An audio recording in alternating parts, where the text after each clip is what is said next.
नमस्ते साथियों, आज फिर एक नए चैप्टर के साथ chapter number 8 D and A block के तत्व। तो आज हम चैप्टर नंबर 8 शुरू करेंगे बिल्कुल जीरो से, बेसिक से। वैसे आपने 11th क्लास में आवर्त सारणी पढ़ी होगी, उससे काफ़ी रिलेटेड है। तो सबसे पहले हम चैप्टर स्टार्ट करते हैं। तो चैप्टर नंबर 8 डी एवं एफ ब्लॉक के तत्व, अगर इंग्लिश में लिखना चाहें तो D and F block element. तो इस चैप्टर के अंदर हम दो पोर्शन पढ़ेंगे, पहले डी ब्लॉक फिर ए ब्लॉक। तो पहले हम बात किसकी करेंगे, डी ब्लॉक की। तो डी ब्लॉक के बारे में पहले नॉर्मल बातें, फिर इसमें कौन कौन से तत्व आते हैं उनके बारे में बातें, और सबसे विशेष इनका इलेक्ट्रॉनिक विन्यास से रिलेटेड क्वेश्चन आता है, उसके बारे में हम बात करेंगे। तो सबसे पहले हम यहाँ स्टार्ट करते हैं कि डी ब्लॉक के तत्व, डी ब्लॉक एलिमेंट्स। तो डी ब्लॉक के तत्वों की हम बात करें तो 3-4 बातें आपको विशेषकर याद रखनी है। सबसे पहले डी ब्लॉक तत्व होते हैं, किसे कहेंगे, वे तत्व जिनका अंतिम इलेक्ट्रॉन। डी ब्लॉक के तत्व किसे कहेंगे, वे तत्व जिनका अंतिम इलेक्ट्रॉन किस में भरा जाए, डी कक्षक में प्रवेश करता है या डी कक्षक में भरा जाता है, उन्हें डी ब्लॉक के तत्व कहते हैं। इसके बाद आवर्त सारणी में वर्ग 1 और 2 आता है एस ब्लॉक में, वर्ग 13 से 18 आता है पी ब्लॉक में। तो वर्ग 3 से वर्ग 12 कौन से ब्लॉक में आएगा, आपके डी ब्लॉक में। और डी ब्लॉक को सामान्यतः एस और पी के मध्य स्थित होने के कारण, एस और पी के मध्य स्थित होने के कारण हम संक्रमण तत्व या ट्रांजिशन एलिमेंट कहते हैं। इसके पश्चात डी ब्लॉक के सामान्य तत्वों का इलेक्ट्रॉनिक विन्यास हम कैसे लिखते हैं। तो सबसे पहले बात याद करनी कि डी ब्लॉक के तत्व किसे कहते हैं। तो क्या लिखेंगे कि वे तत्व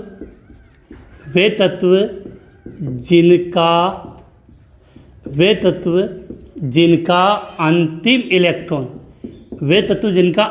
इलेक्ट्रॉन डी कक्षक में प्रवेश करता है, वे तत्व जिनका अंतिम इलेक्ट्रॉन डी कक्षक में प्रवेश करता है, उन्हें डी ब्लॉक के तत्व कहते हैं। इसके पश्चात आवर्त सारणी में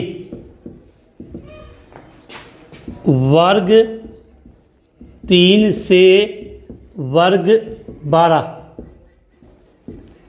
तक के तत्व डी ब्लॉक में आते हैं, ठीक है। इसके पश्चात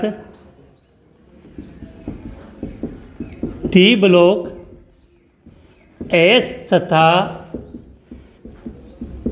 पी ब्लॉक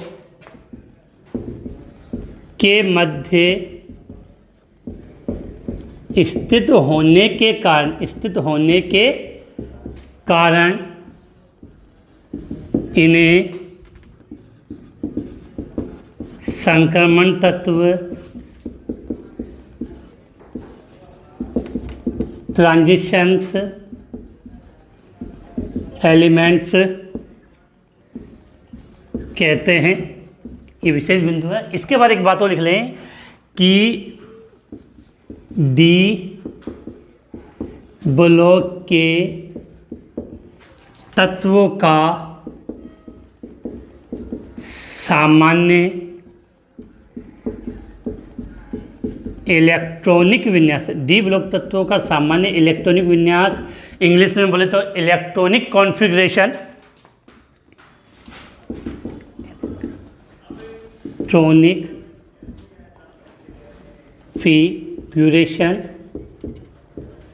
तो डी ब्लॉक तत्वों का सामान्य इलेक्ट्रॉनिक विन्यास क्या होता है, n-1 डी 1 से 10 NS1 2।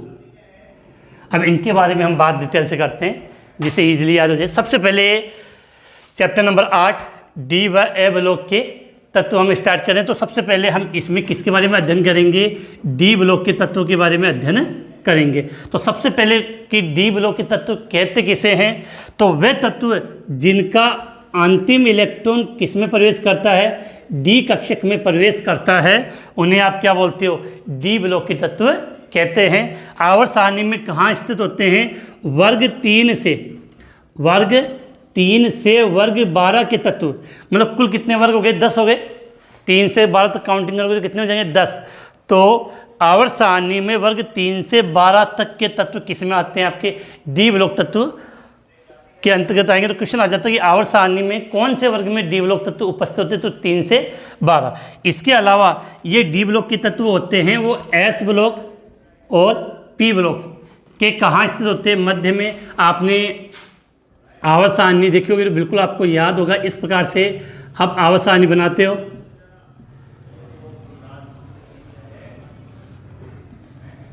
तो ये तो हो जाता है आपका एस ब्लॉक, ये हो जाता है पी ब्लॉक। अब यहाँ पर आपका जो स्थित होते हैं उनको हम क्या बोलते हैं, डी ब्लॉक। तो ये डी ब्लॉक कहाँ होता है, एस और पी ब्लॉक के मध्य। तो एस और पी ब्लॉक के मध्य स्थित होने के कारण, एस व पी ब्लॉक के मध्य स्थित होने के कारण इनको हमने क्या नाम दे दिया, संक्रमण तत्व। और ये क्वेश्चन काफ़ी बार एग्जाम में पूछा जा चुका है कि डी ब्लॉक तत्वों का सामान्य इलेक्ट्रॉनिक विन्यास क्या होता है। तो बिल्कुल क्लियर होना चाहिए, n-1 डी 1 से 10 ns 1 या 2। तो ये बात बिल्कुल क्लियर होनी चाहिए कि डी ब्लॉक के तत्वों का सामान्य इलेक्ट्रॉनिक विन्यास क्या होगा, n-1 डी 1 से 10 ns 1 2। तो इसका आप स्क्रीनशॉट ले लें। इसके बाद हम बात करते हैं कि जो डी ब्लॉक बोलते हैं या संक्रमण तत्व, संक्रमण तत्व को आवर्त के आधार पे 4 श्रेणियों में डिवाइड किया गया, जिसको प्रथम संक्रमण श्रेणी, द्वितीय संक्रमण श्रेणी, तृतीय संक्रमण श्रेणी और चतुर्थ संक्रमण श्रेणी कहते हैं। तो ये श्रेणी कहाँ से कहाँ तक स्टार्ट है उसके बारे में हम बात करेंगे। तो पहले आप इसका स्क्रीनशॉट ले लें और उसके बाद हम आगे बात करते हैं। स्क्रीनशॉट लें, उसके बाद क्लास को आगे बढ़ाते हैं।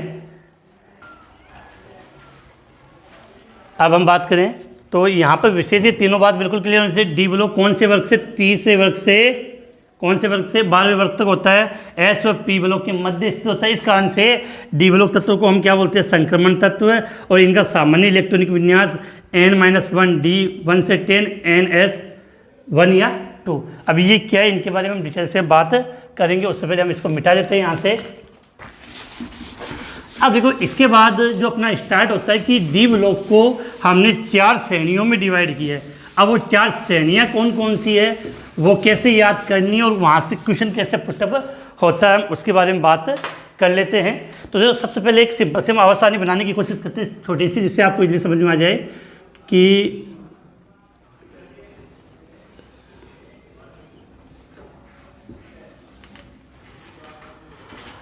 ठीक है।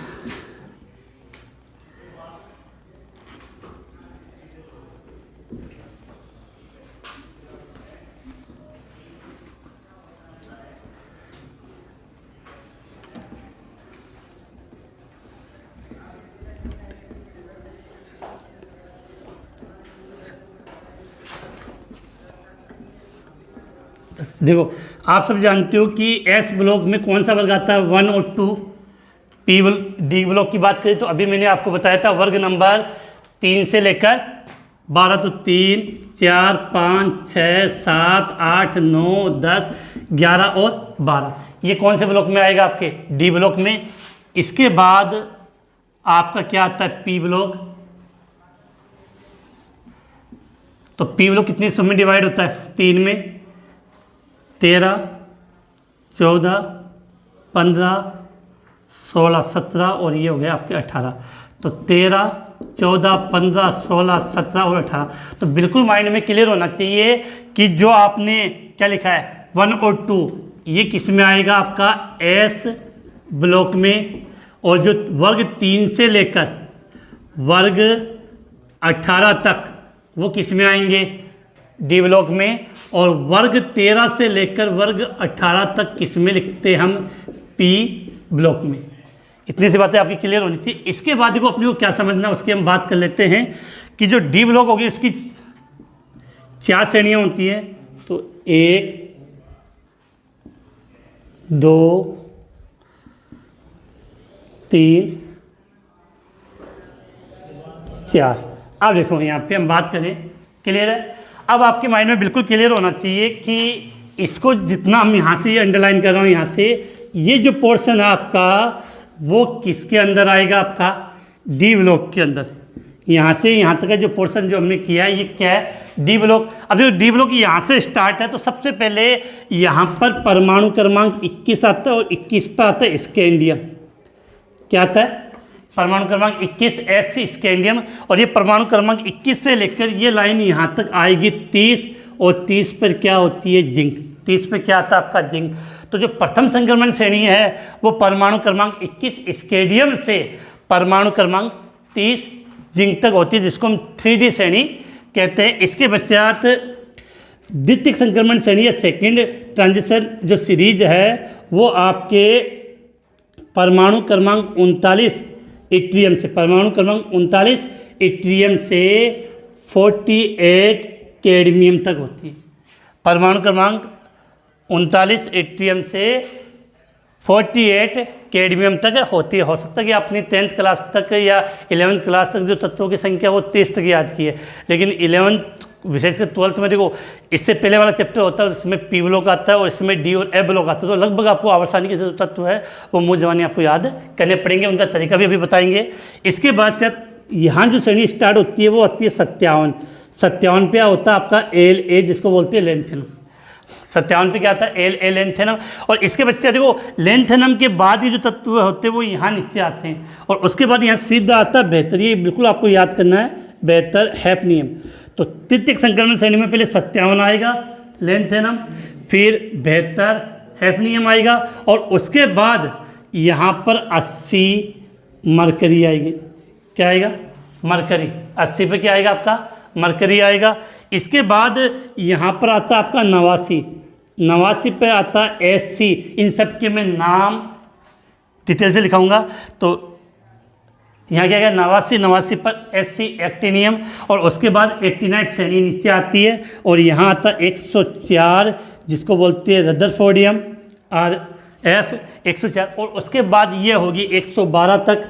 अब यहाँ पे याद रखना 112 पर आता है कॉपरनीशियम जिसका प्रतीक होता है Cn। अब देखो एक चीज़ और याद कर लेना, आप मैं क्लियर कर दूँ कि परमाणु क्रमांक 112 को हम कॉपरनीशियम Cn से रिप्रेजेंट करते हैं, लेकिन 100 से अधिक वाले तत्वों का जब IUPAC से नामकरण किया जाता है तो इसका नाम होगा अनबियम। तो इसका प्रतीक क्या होगा, UUB। तो बिल्कुल क्लियर होना चाहिए। बहुत सी जगह आपको जो 112 तत्व है उसका या तो Cn लिखा मिल जाएगा, कॉपरनीशियम नाम होता है, या उसको UUB अनबियम नाम होता है। तो दोनों में से जो लिखा वो सही है। तो ये जो श्रेणी होती है वो 4 संक्रमण श्रेणी होती है। अब देखो बिल्कुल एकदम क्लियर नाम होना चाहिए कि प्रथम संक्रमण श्रेणी 21 से 30 स्कैंडियम से जिंक तक। तो scandium, titanium, vanadium, chromium, manganese, iron, cobalt, निकल, कॉपर और जिंक। बिल्कुल एज इट इज याद होना चाहिए। इसके बाद हम किसकी बात करें, इट्रियम की। द्वितीय संक्रमण yttrium, zirconium, niobium, molybdenum, technetium, ruthenium, rhodium, Palladium, silver, और वहाँ क्या आता है आपका कैडमियम आता है। तो बिल्कुल ये आपके माइंड में क्लियर होनी चाहिए। फिर तृतीय संक्रमण श्रेणी में आपका क्या, lanthanum, hafnium, tantalum, tungsten, rhenium, osmium, iridium, platinum, gold, Au और मरकरी। इसके बाद ये रखनी है कि मुख्यतः जब हम पढ़ेंगे तो जो सबसे ज़्यादा इंपॉर्टेंट क्वेश्चन तो आपके किससे आएंगे, प्रथम संक्रमण श्रेणी परमाणु क्रमांक 21 से 30 तक आते हैं, लेकिन द्वितीय और तृतीय जो संक्रमण श्रेणी है उनके नाम पता होना चाहिए। चतुर्थ संक्रमण श्रेणी से क्वेश्चन नहीं पूछे जाते, लेकिन इतना पता होना चाहिए कि ये परमाणु क्रमांक 89, फिर 104 आएगा, फिर 104 से 112। 112 को आप क्या ले सकते हो, Cn कॉपरनीशियम या UUB अनबियम। अब देखो इसी को हम इस प्रकार से यहाँ लिखते हैं कि डी ब्लॉक के तत्वों को डी ब्लॉक के तत्वों को 4 संक्रमण श्रेणियों में विभाजित किया गया है। डी ब्लॉक के तत्वों को 4 संक्रमण श्रेणियों में विभाजित किया गया है। तो स्टार्ट करते हैं। इसमें फर्स्ट सेकंड थर्ड की हम बात करें तो सबसे पहले अगर हम यहाँ लिखें नंबर 1 प्रथम संक्रमण श्रेणी, फर्स्ट ट्रांजिशन सीरीज। प्रथम संक्रमण श्रेणी या फर्स्ट ट्रांजिशन सीरीज, ये इसको हम शॉर्ट में बोलते हैं 3D श्रेणी। क्या बोलते हैं? 3D श्रेणी। अब ये कहाँ से कहाँ तक स्टार्ट है तो साफ समझ में आता है कि ये परमाणु क्रमांक 21, तो परमाणु क्रमांक 21 स्केडियम से परमाणु क्रमांक 30 जिंक तक होती है। अब एक विशेष बात, कौन से आवर्त में स्थित है? देखो, ये पहला आवर्त, ये दूसरा आवर्त, ये तीसरा और ये चौथा। तो आपकी ये जो संक्रमण श्रेणी है, प्रथम संक्रमण श्रेणी कौन से आवर्त में आ रही है? चौथे आवर्त में। तो ये विशेष कोष्ठक में लिख दोगे चौथे आवर्त में। प्रश्न आगे, प्रथम संक्रमण श्रेणी के तत्व कौन से आवर्त में स्थित है? तो चौथे आवर्त में। इसके बाद अगर हम लिखें आगे नंबर 2 द्वितीय संक्रमण श्रेणी या सेकेंड ट्रांजिशन सीरीज, जिसको हम बोलते हैं 4D श्रेणी। तो बिल्कुल क्लियर होना चाहिए कि द्वितीय संक्रमण श्रेणी, तो प्रथम संक्रमण श्रेणी को हमने क्या नाम दिया? 3D। तो द्वितीय संक्रमण श्रेणी को हमने क्या नाम दे दिया? 4D। ये कहाँ से है? परमाणु क्रमांक 39 इट्रियम से परमाणु क्रमांक 48 कैडमियम तक होती है। और कौन सा आवर्त हो जाएगा ये? 5वां। तो कौन से आवर्त में स्थित है ये? 5वें आवर्त में। कौन से आवर्त में स्थित है? 5वें आवर्त में स्थित है। इसके बाद अगर आगे हम बात करें तृतीय संक्रमण श्रेणी, थर्ड ट्रांजिशन सीरीज, जिसको आप क्या बोल सकते हो?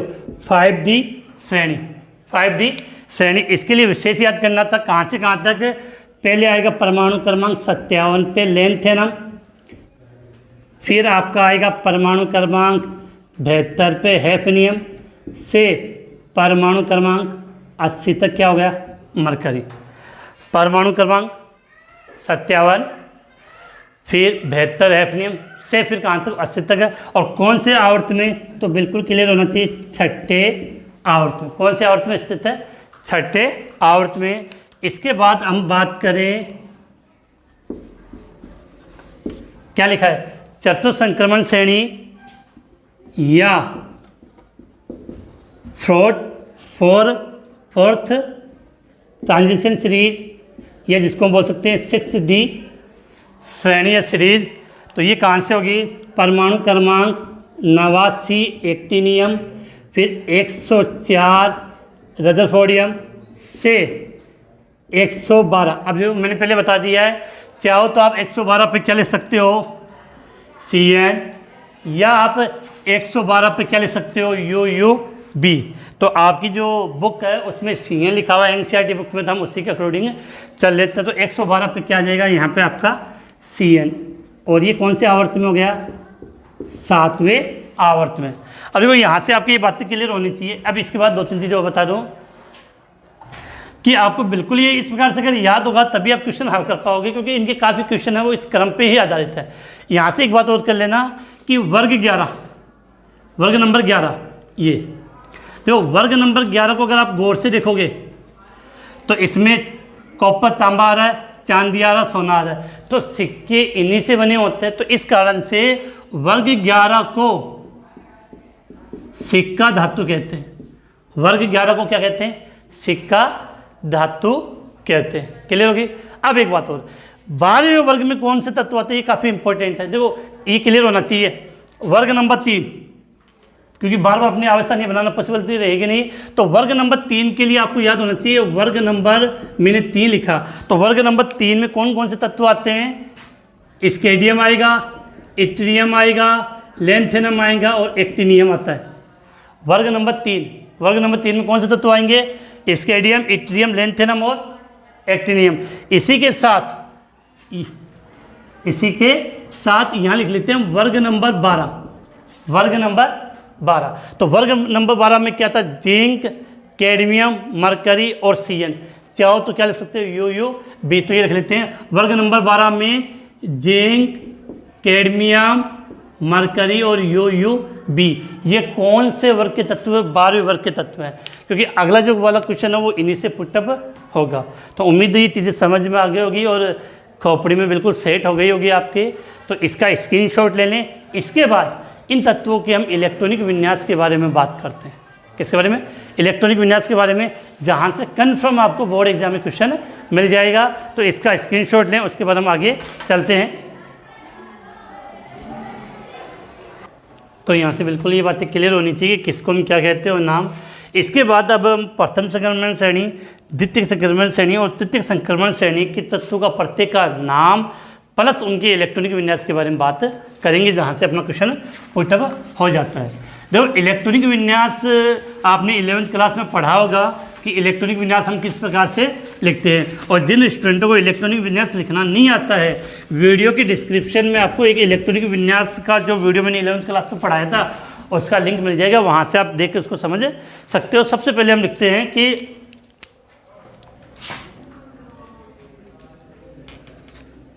3D श्रेणी, 3D मतलब प्रथम संक्रमण श्रेणी। 3D श्रेणी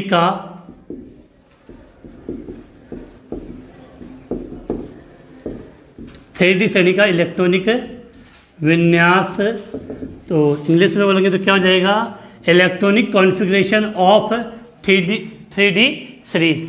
ये तो सबके क्लियर हो गए कहाँ से कहाँ तक है। अब तो कमेंट्स में बता दो, आप हर बात मुझे बोलनी पड़ेगी है। तो परमाणु क्रमांक 21 से 30, तो पहले हम लिख लेते हैं 3D संक्रमण श्रेणी, बिल्कुल क्लियर होना चाहिए। परमाणु क्रमांक 21 स्केडियम से परमाणु क्रमांक 30 जिंक तक होती है। तो परमाणु क्रमांक 21 क्या आता है यहाँ पे? स्कैंडियम को आप किससे लिखते हो? Sc। परमाणु क्रमांक 22 पर आता है टाइटेनियम को Ti। परमाणु क्रमांक 23 वेनेडियम का V। परमाणु क्रमांक 24 क्रोमियम का Cr। 35 पर मैग्नीज का Mn। 26 पे आता है आपका आयरन, जिसको आप बोलते हो लोहा, Fe। 27 पर हम लिखेंगे कोबाल्ट। 27 पे क्या आएगा आपका? कोबाल्ट को लिखते हैं हम CO। 28 पे आएगा आपका निकल, Ni।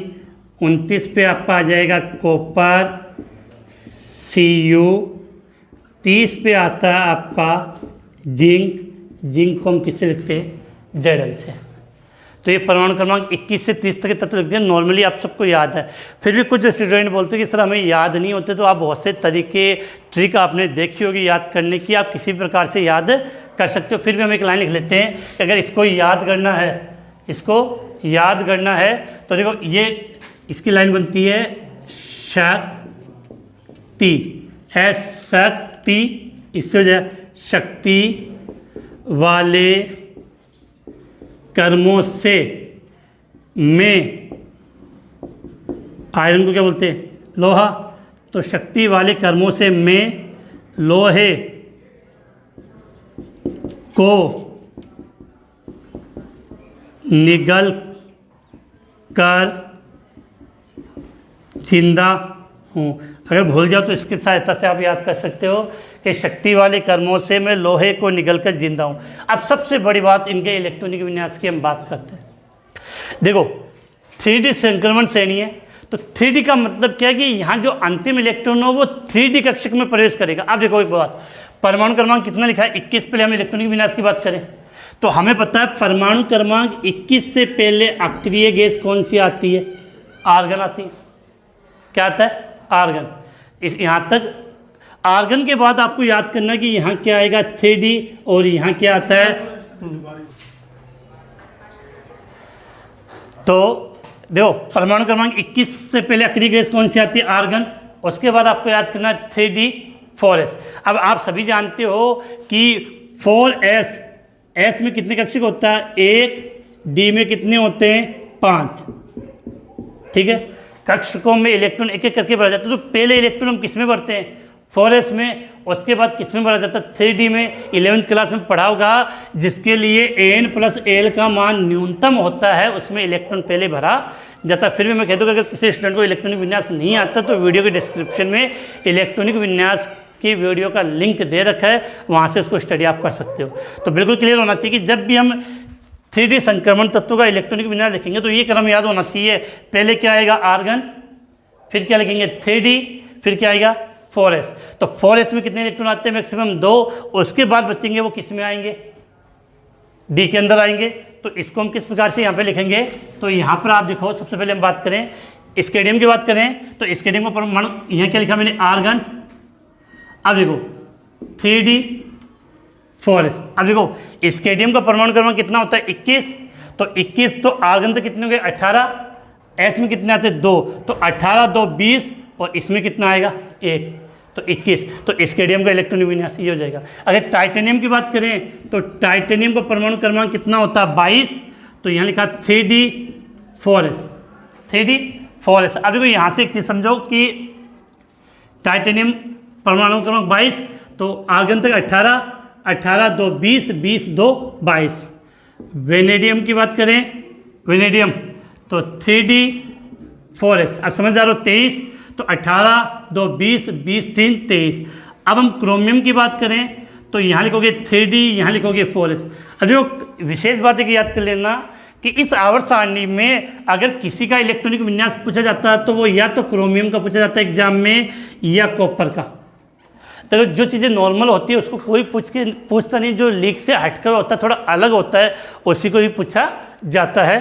तो क्रोमियम और कॉपर का जो इलेक्ट्रॉनिक विन्यास है वो नॉर्मल इलेक्ट्रॉनिक विन्यास सुनना का थोड़ा अपवाद थोड़ा अलग होता है। अब देखो क्रोमियम की बात है, नॉर्मल क्या होगा, क्रोमियम कितना होता है 24, तो 18 2 20, 20 4 24। अब आप सभी ने पढ़ा कि यहाँ डी में कितने इलेक्ट्रॉन है 4, डी में कितने इलेक्ट्रॉन है 4 है। तो इसको आप यहाँ से समझो कि 1 2 3 4 ये 4s 4d। अब जो s में कितने भरे आपने 2, कोई बात नहीं है ये हो गया।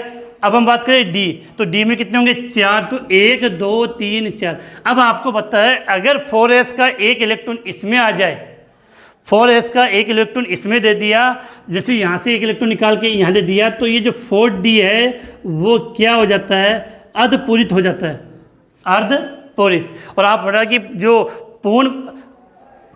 पूर्णपूरित और अर्धपूरित कक्षकों का स्थायित्व अन्य की तुलना में ज़्यादा होता है। इस कारण से 4s का एक इलेक्ट्रॉन किस में आ जाएगा d में, तो यहाँ पर क्या हो जाएगा 1 और यहाँ पे कितना हो जाएगा 5।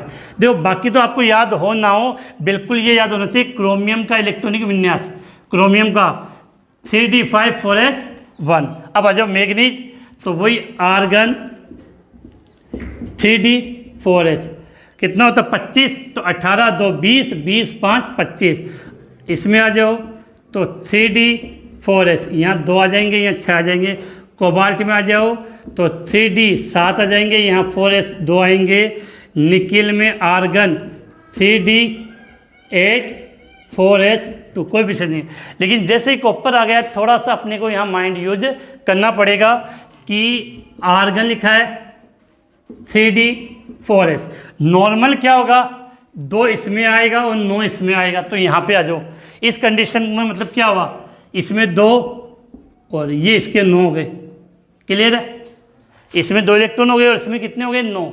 अब देखो हमें पता कि अगर 4s का एक इलेक्ट्रॉन, 4s का एक इलेक्ट्रॉन अगर इसमें आ जाता है तो ये डी कक्षक क्या हो जाएगा पूर्णपूरित, डी कक्षक क्या हो जाएगा पूर्ण पूरित, तो जो पूर्ण पूरित कक्षक होते हैं उसका स्थायित्व सबसे अधिक होता है। इस कारण से यहाँ S से एक इलेक्ट्रॉन चल के किसी में आ जाएगा D में, तो D में 10 और यहाँ पर 1।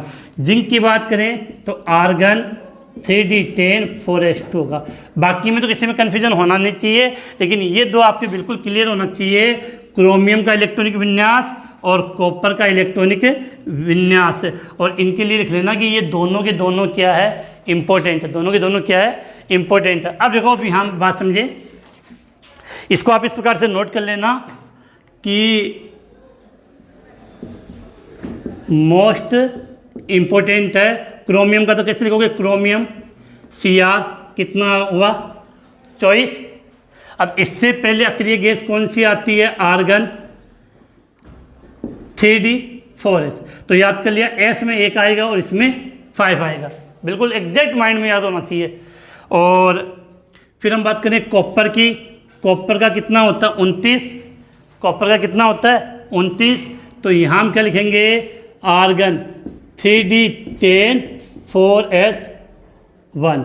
ये दो आपके बिल्कुल खोपड़ी में एकदम सेट हो जाने चाहिए, कहीं निकल नहीं जाए दिमाग से, क्योंकि काफ़ी इंपॉर्टेंट और बोर्ड एग्जाम में पूछ लिए जाते। तो ये हमने क्या स्टार्ट किया, 3D श्रेणी अर्थात प्रथम संक्रमण श्रेणी के तत्वों का इलेक्ट्रॉनिक विन्यास। अब आपको याद क्या करना है, सुन लो, काफ़ी बच्चे कन्फ्यूजन होते हैं, क्योंकि अभी हम 4D और 5D की बात करेंगे तो कन्फ्यूजन यहाँ काफ़ी क्रिएट होने वाला है। तो माइंड में क्या बात क्लियर होनी चाहिए कि प्रथम संक्रमण श्रेणी अर्थात 3D संक्रमण श्रेणी में परमाणु क्रमांक 24 एंड 29 में, देखो सब में फिक्स है, बाकी सब 4s में कितने आएंगे 2, तो परमाणु क्रमांक 24 और परमाणु क्रमांक 29 में जो 4s है उसमें कितना इलेक्ट्रॉन आएगा, 1 आएगा। बाकी सब में कितने इलेक्ट्रॉन आएंगे, 2 आएंगे। बाकी इसके अलावा भरने में कोई परेशानी नहीं होगी। इसका स्क्रीनशॉट लें, उसके बाद हम बात करते हैं 4D श्रेणी का इलेक्ट्रॉनिक विन्यास। जल्दी से स्क्रीनशॉट, तो स्क्रीनशॉट हो गया आपका। अब इसको मिटा के नेक्स्ट हम 4D संक्रमण श्रेणी की बात कर लेते हैं। और 3D नॉर्मली जो इलेक्ट्रॉनिक विन्यास का क्वेश्चन है वो 3D से आ जाता है, लेकिन कभी कभार पेपर को अगर टफ बनाना हो तो 4D या 5D श्रेणी से भी आपका इलेक्ट्रॉनिक विन्यास का क्वेश्चन पूछा जा सकता है। तो ये हम समझते हैं कि कौन सी श्रेणी की बात कर रहे हैं, 4D संक्रमण श्रेणी। अब 4D संक्रमण श्रेणी की बात कर रहे हैं तो यहाँ पे बिल्कुल क्लियर होना चाहिए, परमाणु क्रमांक कितना था 39 इट्रियम से 48 कैडमियम तक होता है। अब देखो बेटा, सबसे बड़ी बात, यहाँ आप इलेक्ट्रॉनिक विन्यास याद करोगे तो इसमें तो पूरे ही अपवाद है, पूरे ही अपवाद। आप उनको याद कैसे करोगे उसका तरीका हम बताएंगे। उससे पहले इनको लिख लेते हैं। परमाणु क्रमांक 39 पे आपका आता है इट्रियम, इट्रियम को हम किससे लिखते हैं Y से। परमाणु क्रमांक 40 पे आपका आएगा जर्कोनियम ZR। परमाणु क्रमांक 41 नायोबियम का NB। परमाणु क्रमांक 42 मोलिब्डेनम, नाम ही बेटा ऐसे कि बोले नहीं जाते, मोलिब्डेनम। परमाणु क्रमांक 43 टेक्नीशियम TC। परमाणु क्रमांक 44 रुथेनियम RU। 45 परमाणु क्रमांक 45 रोडियम RH। परमाणु क्रमांक 46 प्लेडियम PD। परमाणु क्रमांक 47 सिल्वर AG। परमाणु क्रमांक 48 कैडमियम CD। तो ये तत्व के नाम थे कि परमाणु क्रमांक 39 से 48 तक। अब देखो कि वैसे आपने इनको याद करने का तरीका याद करोगा, फिर भी नहीं तो एक सिंपल सी लाइन होती है, ए जरा नवाब मोहित रुके रहो पढ़ेंगे आज कोड़े। तो इसका ये लाइन थी यहाँ पे कि ए जरा नवाब मोहित, मोहित। ए जरा नवाब मोहित रुके रहो, पढ़ेंगे आज कोड़े। अब बेटा सबसे पहली बात है कि इनका इलेक्ट्रॉनिक विन्यास लिखना है, तो परमाणु क्रमांक 39 है। देखो 39 से पहले अक्रिय गैस कौन सी आती है? क्रिप्टोन आती है, Kr आएगी। 39 से पहले अक्रिय गैस कौन सी आएगी? क्रिप्टोन आएगी। अब देखो वो 3D श्रेणी थी और ये कौन सी श्रेणी है? 4D। तो एक आगे बढ़ा दो, तो इसका इलेक्ट्रॉनिक विन्यास क्या होगा? 4D5s, sorry 4D5s। तो इसका जब सामान्य इलेक्ट्रॉनिक विन्यास लिखना तो याद करना कि क्रोमियम, क्रोमियम के बाद क्या आएगा? सॉरी क्या है? क्रिप्टोन, क्रिप्टोन, क्रिप्टोन के बाद 4D, फिर आएगा 5s। अब सबसे बड़ा कन्फ्यूजन होता है कि सर यहाँ s में कब एक इलेक्ट्रॉन आता है और कब 2 इलेक्ट्रॉन आते हैं, बच्चों को याद नहीं रहते। तो एक तरीका बता रहा हूँ, उससे पहले हम इसको शॉर्टली लिख लेते हैं कि जिससे आपको कन्फ्यूजन ना हो। देखो सबसे पहले का तरीका वो ये कि सबसे पहले इनसे पहले अक्रिय गैस कौन सी आएगी? क्रिप्टोन, और फिर वही 4D5s, सबके अंदर सेम आएगा 4D5s क्रिप्टोन।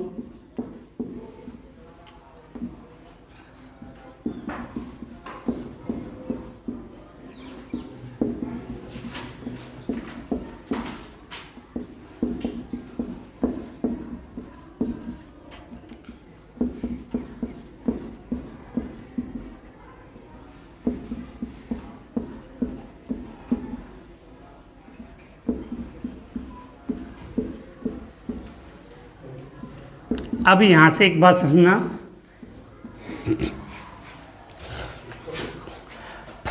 देखो 39 है तो क्रिप्टोन तक 36, 2 38 और 1 39, क्लियर है। अब देखो इनको याद करना, तो आपको एक तरीका याद करना है, यहाँ पे 22, फिर 1 1 1 1 1,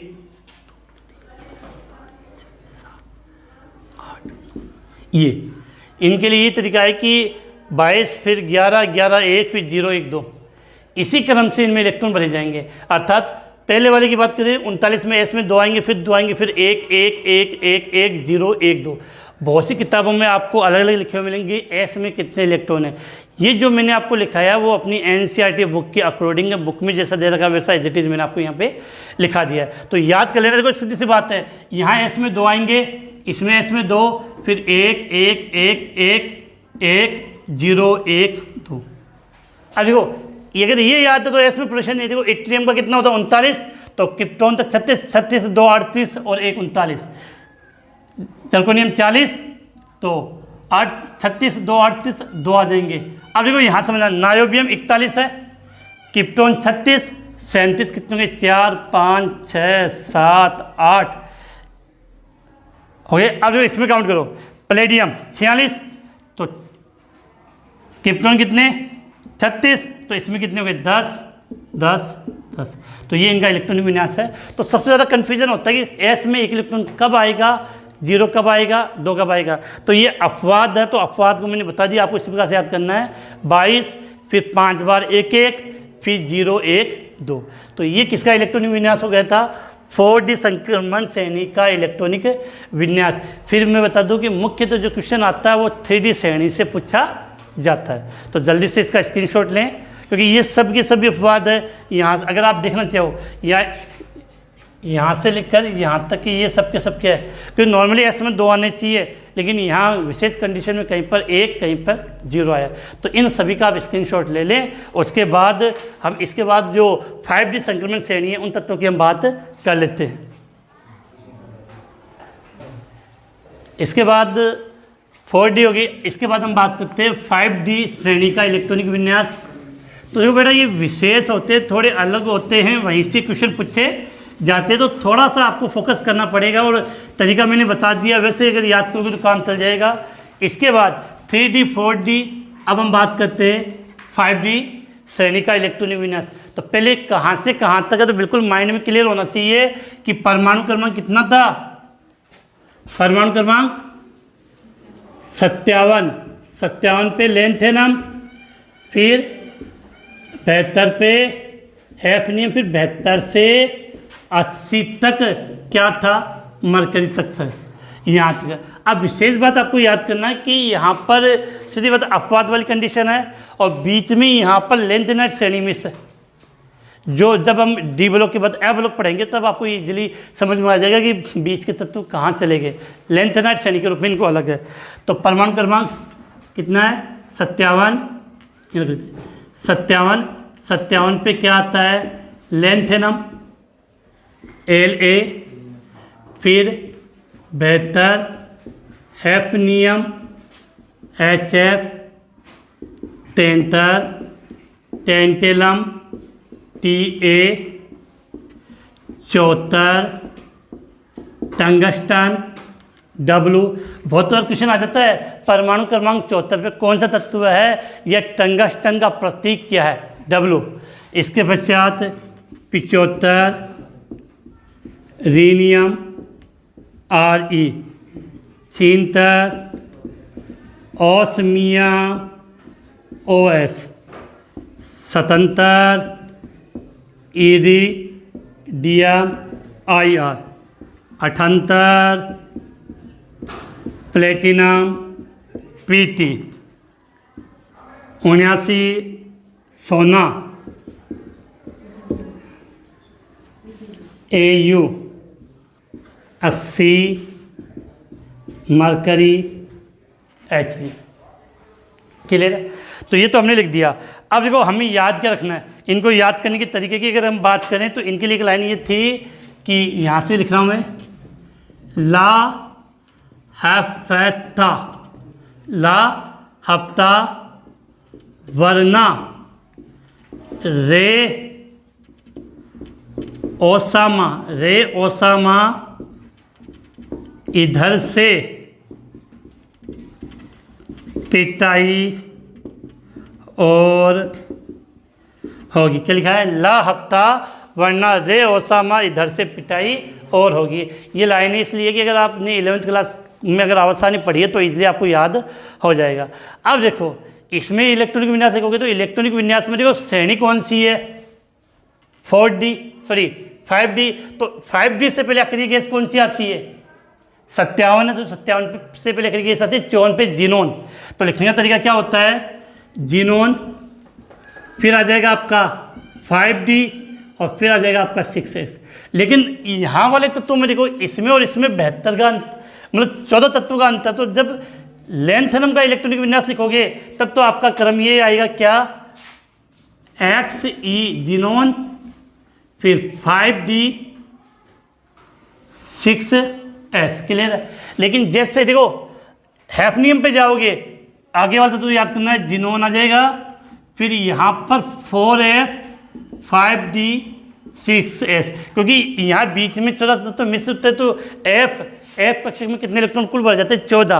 तो ये देखना कि यहाँ F बाकी वाले तत्वों में क्या आएगा, 4F, और उन सभी में 14 इलेक्ट्रॉन भरे हुए होंगे। तो इसको बना लेते हैं, फिर तरीका बताऊंगा कैसे याद करोगे। XE 4F 5D 6S 5D 6X 4F 5D 6X 4F 5D 6S, सब में सेम प्रोसेस है। 4F 5D 6S 4F 5D 6S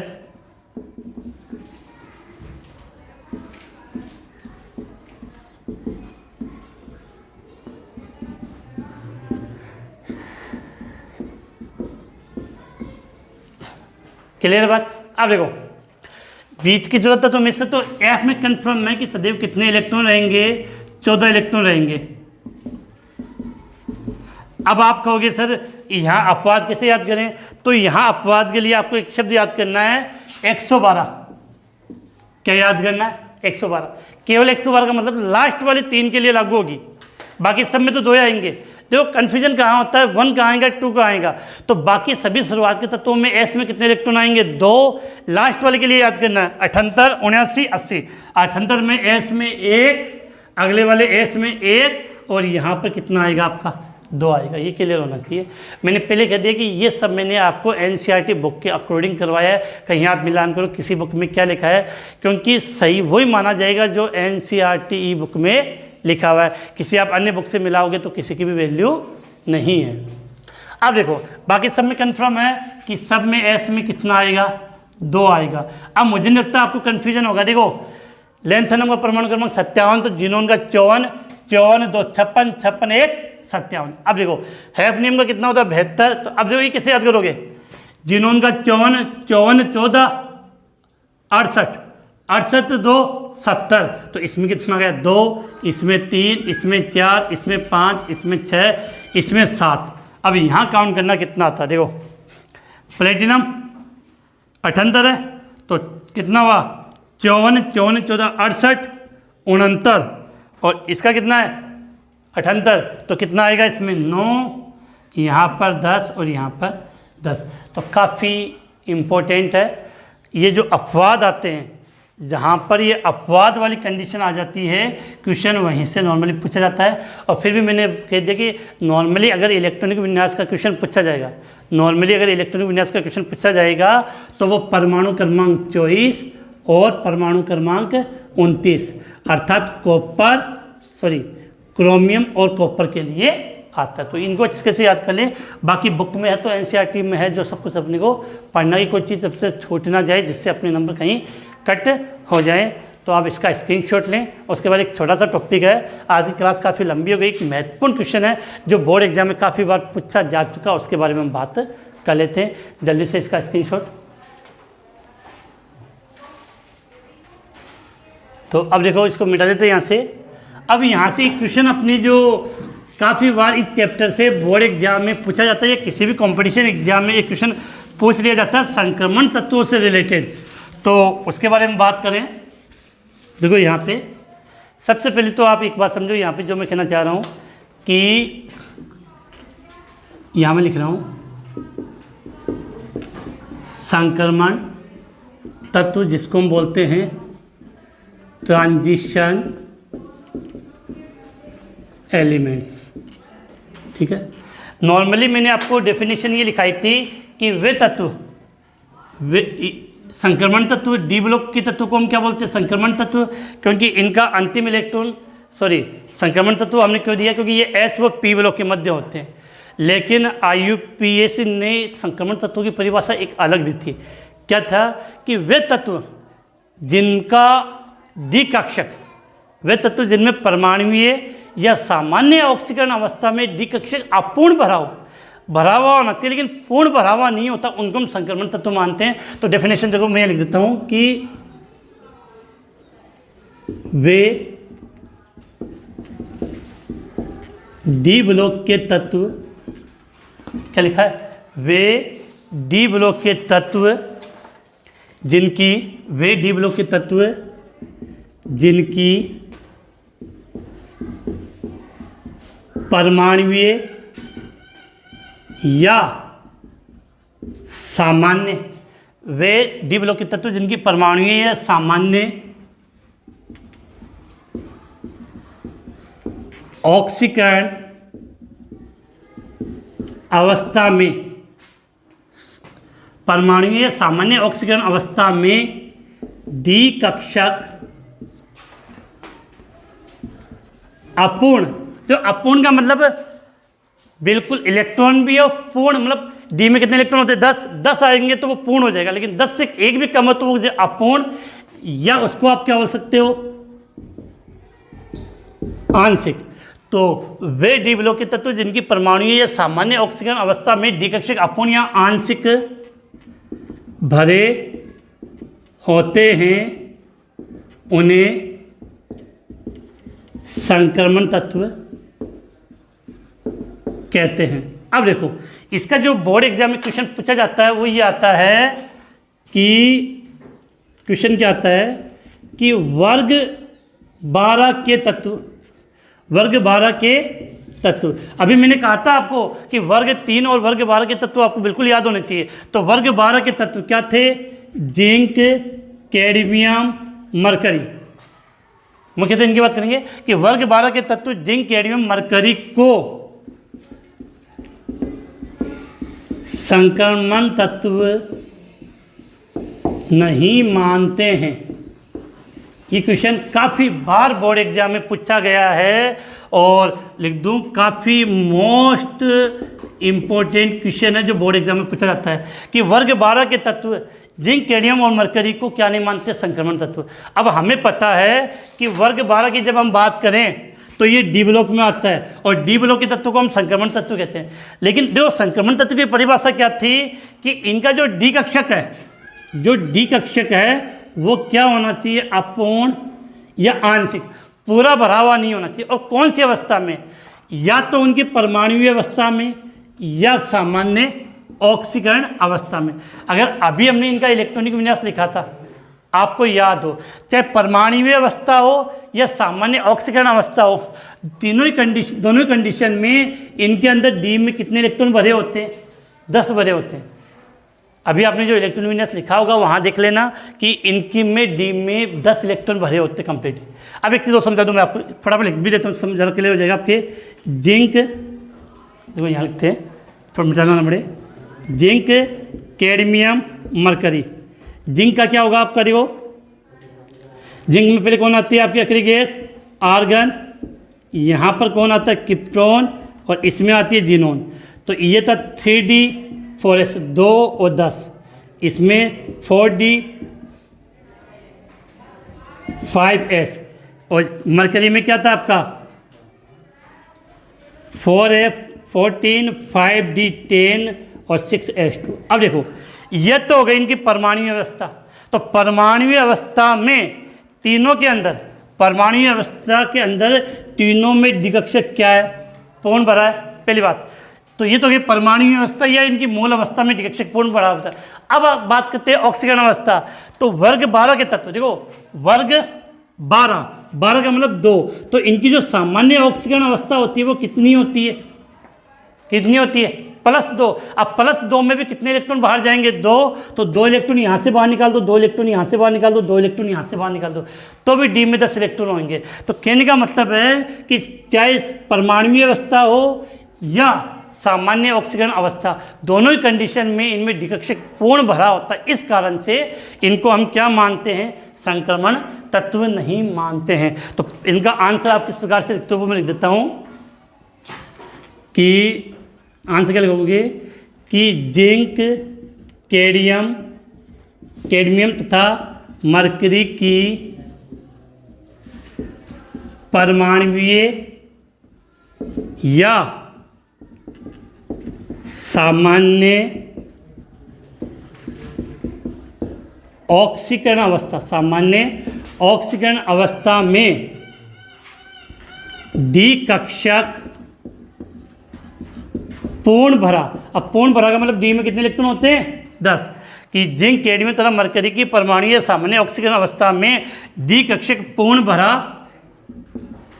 होता है। इस कारण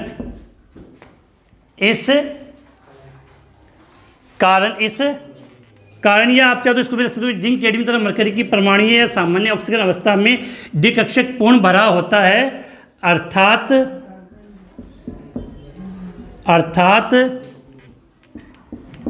इनका विन्यास D10 होता है। इस कारण डी ब्लॉक के वर्ग 12 के तत्व जिंक, कैडमियम तथा मरकरी को संक्रमण तत्व नहीं मानते हैं। क्या नहीं मानते, संक्रमण तत्व नहीं मानते हैं। तो जो क्वेश्चन काफ़ी, मैं पहले बता दूं कि जब अपनी ये ऑनलाइन क्लास होती है तो बिल्कुल ऑफलाइन की तरह होती है, और इसमें विशेष कोशिश ये की जाती है कि जब हम चैप्टर को पढ़ें तो प्रीवियस बोर्ड एग्जाम में जो क्वेश्चन पूछे गए हैं वो साथ साथ मैं आपको हल करवा दूं, जिससे आपको पता चल जाए कि किस लेवल के क्वेश्चन आते हैं और कैसे हमें तैयारी करना है। तो एक बार आप इसका स्क्रीनशॉट ले लें, फिर हम आगे बात करें। तो आपने स्क्रीनशॉट ले लिया होगा। तो आज हमने चैप्टर नंबर 8 डी और एफ ब्लॉक की फर्स्ट क्लास स्टार्ट की थी और उम्मीद है कि आपको ये क्लास बिल्कुल समझ में आ गई। कमेंट्स में ज़रूर बताना क्लास आपको कैसी लगी, और इसके बाद हम कंटिन्यू चैप्टर को कोशिश करेंगे कि फटाफट जल्दी कंप्लीट हो जाएगी। चैप्टर के अंदर काफ़ी छोटी छोटी बातें विशेष करके आएगी। डी और ए ब्लॉक वाले तत्वों की सबसे विशेष बात है कि इससे छोटे छोटे क्वेश्चन आते हैं, तो इस कारण से चैप्टर को बिल्कुल डिटेल से और बारीकी से पढ़ना पड़ता है जिससे अपना कोई भी क्वेश्चन न छूट जाए। इसी के साथ ये आज की हम ये क्लास समाप्त करते हैं। जय हिंद, जय भारत।